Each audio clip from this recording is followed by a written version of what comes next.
মন্ত্রীদের যোগ্যতা নিয়ে এবার প্রশ্ন তুললেন অনিমেষ দেববর্মা। দপ্তর নিয়ে ফের অসন্তোষ।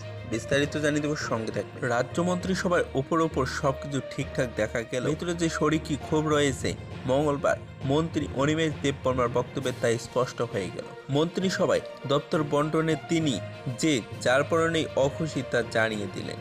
তার এই অসন্তোষ কিন্তু মুখ্যমন্ত্রীর গোচরেও নিয়েছেন। সাংবাদিকদের প্রশ্নের উত্তর দিতে গিয়ে মন্ত্রী অনিমেষ দেববর্মা বলেছিলেন, তাকে যে দপ্তর দেওয়া হয়েছে তাতে তিনি মোটেও সন্তুষ্ট নন। তার কারণ, অনিমেষ বাবুর দীর্ঘ রাজনৈতিক ক্যারিয়ার, প্রায় 22 বছরের রাজনৈতিক ক্যারিয়ারে অনিমেষ বাবু অনেক গুরুত্বপূর্ণ দায়িত্ব সামলেছেন, অর্থাৎ তার অভিজ্ঞতার ঝুলি পরিপূর্ণ। অথচ তাকে স্টেশনারি এবং বন দপ্তর দেওয়া হয়েছে, যা কিনা তেমন গুরুত্বপূর্ণ দপ্তর নয়। অভিজ্ঞতার নিরিখেই তিনি আরও অনেক বেশি গুরুত্বপূর্ণ দপ্তর পাওয়ার যোগ্য। আর পক্ষান্তরে অনিমেষবাবু কিন্তু রাজ্য মন্ত্রিসভার সদস্যদের যোগ্যতা নিয়েও প্রশ্ন তুলে দিলেন। তীব্রমাতা প্রদ্যোৎ কিশোরের ঘনিষ্ঠ বলয়ে যে কয়জন রয়েছেন, অনিমেষ দেববর্মা তাদের মধ্যে অন্যতম, এবং স্থান ভাজন বলেই তাকে ও বিরোধী দলনেতার দায়িত্ব দিয়েছিলেন প্রদ্যোৎ কিশোর।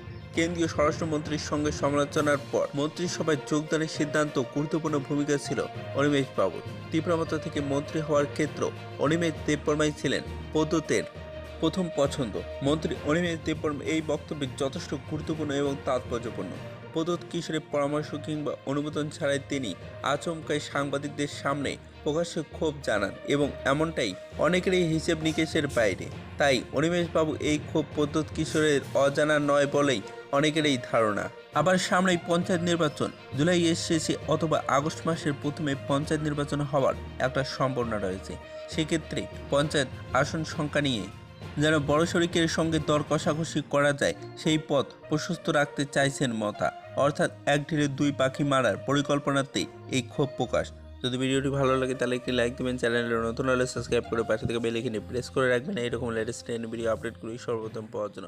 বিয়ে রিপোর্ট, এজ অফ বাংলা।